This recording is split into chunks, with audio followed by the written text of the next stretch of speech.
ओम शांति। अगस्त 2024 के लिए मधुबन घर से विशेष अटेंशन आया।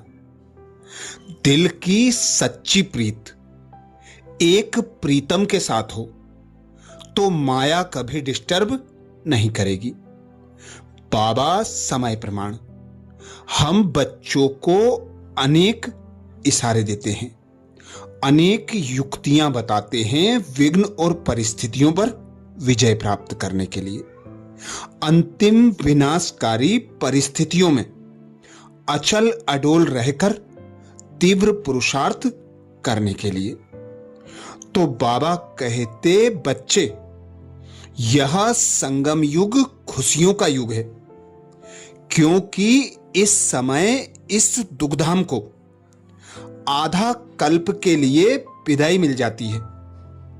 जब आत्मा का कनेक्शन अपने पिता से जुड़ता है तो खुशियों की सहनाइयां बजने लगती हैं। यह खुशी की डांस नेचुरल डांस है, जो चलते फिरते हर कर्म करते होती रहती है। कभी विजयी बनने और बनाने का समय आता है तो वह समय अभी संगम युग पर ही है।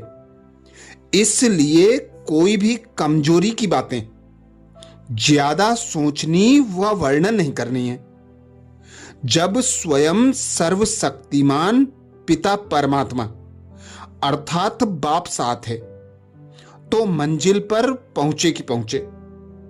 वैसे भी अगर कोई कमजोर हो लेकिन उसका साथी मजबूत हो तो हर समस्या, हर विघ्न, हर परिस्थिति को सहज ही पार कर लेगा। तो जब भी कोई बात या परिस्थिति आवे तो अनुभव करो, मैं अकेला नहीं हूं, मेरे साथ हजारों भुजाओं वाला बाबा है। जहां बाप है वहां चाहे कितने भी तूफान हो वह तोहफा बन जाएंगे। निश्चय बुद्धि विजयंती, इसी टाइटल की स्मृति से विजयी बनना है। संकल्प में भी हार ना हो। यह उमंग उत्साह ही अनेक प्रकार के विघ्नों को समाप्त कर देता है। उमंग का शुद्ध और दृढ़ संकल्प विजयी बनने में शक्तिशाली शस्त्र बन जाता है। अभी तो बाबा कहते हैं, समय प्रमाण सर्व हदों को पार कर बेहद स्वरूप में बेहद के सेवाधारी बनकर रहो। एक मेरा बाबा, दूसरा ना कोई। इस बेहद के मेरे में अनेक मेरा समा दो तो विजयी बन जाएंगे। तो आज विशेष हम मनन करेंगे अगस्त मास के मधुबन घर से आए हुए पुरुषार्थ का। 1 तारीख से 10 अगस्त तक के पुरुषार्थ का मनन इससे पहले वीडियो में किया। आज 11 से 11 अगस्त को बाबा कहते विजयी रत्न बनना है तो प्रीत बुद्धि बनो, जिसके लिए बाबा ने सहज युक्ति बताई। जब मरजीवा बने, नया जन्म नए संस्कारों को धारण किया तो पुराने संस्कार रूपी वस्त्रों से प्रीत क्यों? जो चीज बाप को प्रिय नहीं वह बच्चों को क्यों? इसलिए प्रीत बुद्धि बन, अंदर की कमी, कमजोरी, निर्बलता और कोमलता के पुराने खातों को सदा काल के लिए समाप्त कर विजयी बनो। रत्न जड़ित चोले को छोड़ जड़ जड़ीभूत चोले से प्रीत नहीं रखो। अर्थात अपनी भविष्य प्रारब्ध को स्वरूप में लाओ। आप बच्चे संपूर्ण संपन्न फरिश्ते स्वरूप में स्थित होकर पुरानी देह से, पुराने देह के पदार्थों से, सुख सुविधा के विनाशी साधनों से, देह के पुराने संबंधियों से। अब नाता तोड़कर एक पिता निराकार परमात्मा के साथ संबंध जोड़ने का यह संगम युग है। इस युग में उमंग उत्साह में रहकर अपनी भविष्य प्रारब्ध को स्वरूप में लाओ। पुरानी देह से न्यारे एक बाप के प्यारे बन जाओ। 12 अगस्त को बाबा ने इशारा दिया। कई बच्चे प्रीत जुटा लेते हैं लेकिन निभाते नंबरवार हैं। निभाने में लाइन बदली हो जाती है। लक्ष्य एक होता है, लक्षण दूसरे हो जाते हैं। कोई एक संबंध में भी अगर निभाने में कमी हो गई तो भी निभाने वाले की लिस्ट में नहीं आएंगे। निभाना माना निभाना, कैसी भी परिस्थिति हो, चाहे मन की, चाहे तन की या संपर्क की, लेकिन कोई आत्मा संकल्प में भी याद ना आए। हर बात में पहले बाप ही याद आए, तब कहेंगे प्रीत बुद्धि। अर्थात जब बाबा ने हमें नया ब्राह्मण मरजीवा जन्म दिया तो बाबा ने सर्व संबंधों की अनुभूति कराई, सर्व प्राप्तियां कराई। तो बाबा कहते अब पुरानी देह और देह के संबंधियों से नाता तोड़ो। एक बल एक भरोसे के आधार पर निश्चय बुद्धि बन बाप की याद की लगन में मगन रहो, तो ही प्रीत बुद्धि विजयी रत्न बन सकेंगे। 13 अगस्त को बाबा ने इशारा दिया, सदा यह स्मृति रहे कि हम कल्प कल्प के विजयी हैं। अनेक बार यह पार्ट बजा चुके हैं, अब सिर्फ रिपीट कर रहे हैं। इस स्मृति से क्या करें, कैसे करें, यह सब कंप्लेंट खत्म हो जाएंगी और कंप्लीट बन जाएंगे। सदा डबल लाइट स्वरूप के स्मृति की समर्थी हो तो कोई भी असंभव कार्य संभव हो जाएगा। अर्थात जब हम एक बाबा से सर्व संबंधों की अनुभूति करेंगे, एक बाबा को अपना साथी सहयोगी बनाकर रखेंगे, तो कोई भी कंप्लेंट नहीं होगी। हम स्वतः और सहज कंप्लीट डबल लाइट स्वरूप में स्थित हो जाएंगे। 14 अगस्त को बाबा ने इशारा दिया।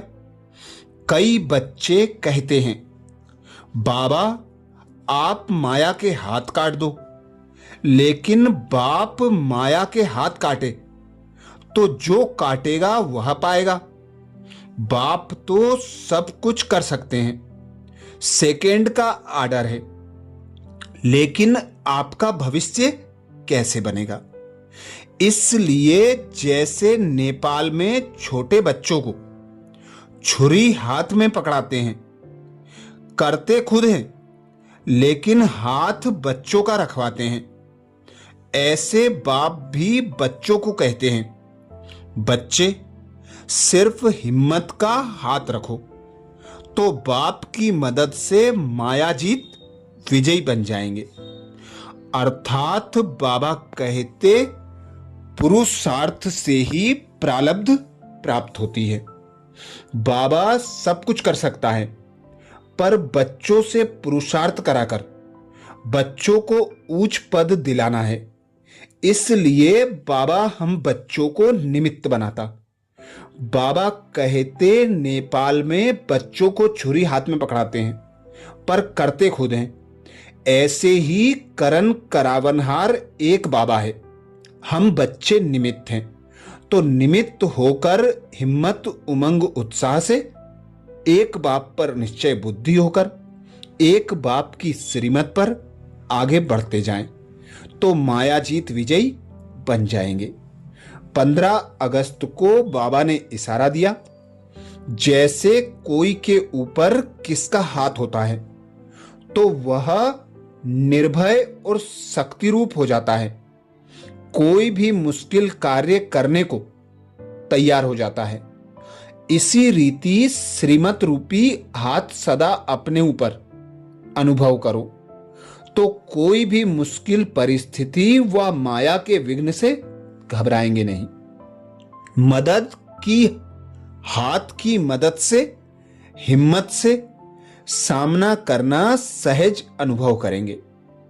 चित्रों में भी भक्त के मस्तक पर भगवान का हाथ दिखाते हैं, तो आप बच्चों के मस्तक अर्थात बुद्धि पर श्रीमत रूपी हाथ अगर है, तो हाथ और साथ होने के कारण सदा विजयी रहेंगे। अर्थात बाबा का साथ है, बाबा की याद, बाबा का हाथ है, बाबा की श्रीमत। तो जो बच्चे बाबा की याद में रहेंगे, बाबा की श्रीमत अनुसार संकल्प बोल कर्म संबंध संपर्क में आएंगे, तो उन बच्चों की बाबा कहते विजय हुई पड़ी है। 16 अगस्त को बाबा ने इशारा दिया, मैं हूं ही कल्प पहले वाला विजयी।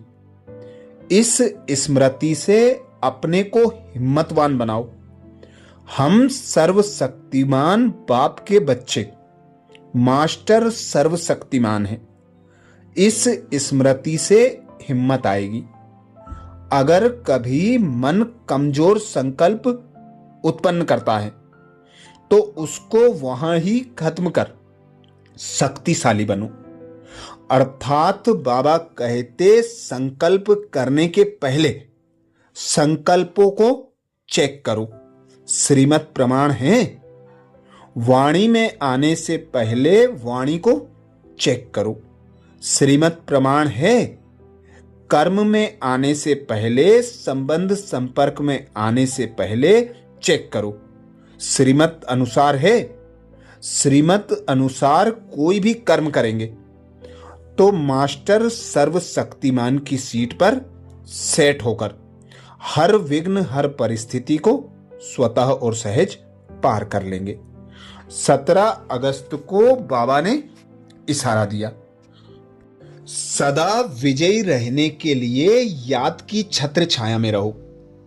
जो सदा छत्र छाया के अंदर रहते हैं, वे सर्व प्रकार के माया के विघ्नों से सेफ रहते हैं। उन पर किसी भी प्रकार से माया की छाया पड़ नहीं सकती। यह 5 विकार दुश्मन के बजाय दास बनकर सेवाधारी बन जाते हैं। जैसे विष्णु के चित्र में दिखाते हैं कि सांप की सैया और सांप की छत्र छाया, कि सांप ही सैया और सांप ही छत्र छाया बन गए। यह है विजय की निशानी। अर्थात सदा बाबा की छत्र छाया, बाबा की शक्तिशाली किरणों को अपने आसपास अनुभव करें। बाबा की याद में रहें तो माया का कोई भी रूप हम पर वार करना नहीं चाहेगा। वह दूर से ही भाग जाएगा, क्योंकि सर्वशक्तिमान की शक्तियां छत्र छाया बनकर हमारी रक्षा करेंगी। 18 अगस्त को बाबा ने इशारा दिया, कोई भी सीन सामने आती है तो ड्रामा के हिसाब से सब खेल है। यह स्मृति रहे तो एक रस विजयी रहेंगे, हलचल नहीं होगी। जब बाप के बन गए तो विजय आपका जन्मसिद्ध अधिकार है। इसलिए यादगार में भी विजयी माला गाई हुई है और पूजी जाती है। अर्थात जब हम ब्राह्मण बने, बाबा ने सृष्टि के आदि मध्य अंत की नॉलेज दी, तीनों कालों का रहस्य समझाया, तो बाबा कहते ड्रामा पर निश्चय बुद्धि होकर हर सीन को, हर परिस्थिति को कल्याणकारी समझ, एक रस रहकर, अचल अडोल रहकर हर परिस्थिति को, हलचल को पार करते जाओ, क्योंकि तुम बच्चों का जन्मसिद्ध अधिकार है विजय। तो विजय माला गाई और पूजी जाती है, वह अभी संगम युग की ही ब्राह्मणों की यादगार है। 19 अगस्त को बाबा ने इशारा दिया, पवित्रता की सच्ची राखी बांधना अर्थात संकल्प रूप से भी पांचों विकारों पर विजयी बनना। व्यर्थ संकल्प क्रोध भी पैदा करता है, तो काम अर्थात किसी आत्मा के प्रति अगर व्यर्थ दृष्टि भी जाती है तो उस समय पवित्रता नहीं मानी जाएगी। तो सभी व्यर्थ संकल्प बाप के प्यार के पीछे न्योछावर कर दो, तब विजयी माला का मणका बन सकेंगे। 20 अगस्त को बाबा ने इशारा दिया, सदा बाप के साथ का अनुभव करते चलो तो विजयी रहेंगे, क्योंकि साथ की अनुभवी आत्मा मोहब्बत में लवलीन रहती है, वह किसी के भी प्रभाव में आ नहीं सकती। सदा समर्थ बाप के संग में रहने वाली समर्थ आत्मा सदा माया को चैलेंज कर विजय प्राप्त कर लेती है। माया का आना यह कोई बड़ी बात नहीं है, लेकिन वह अपना रूप ना दिखाए तब कहेंगे विजयी। अच्छा, ये विशेष पुरुषार्थ मधुबन घर से अगस्त मास के लिए हम ब्राह्मणों के लिए आया। अब 21 अगस्त के पुरुषार्थ के लिए अगले वीडियो में फिर मिलेंगे। इस वीडियो को ज्यादा से ज्यादा बीके भाई बहनों तक शेयर करने की सेवा जरूर करें। ओम शांति।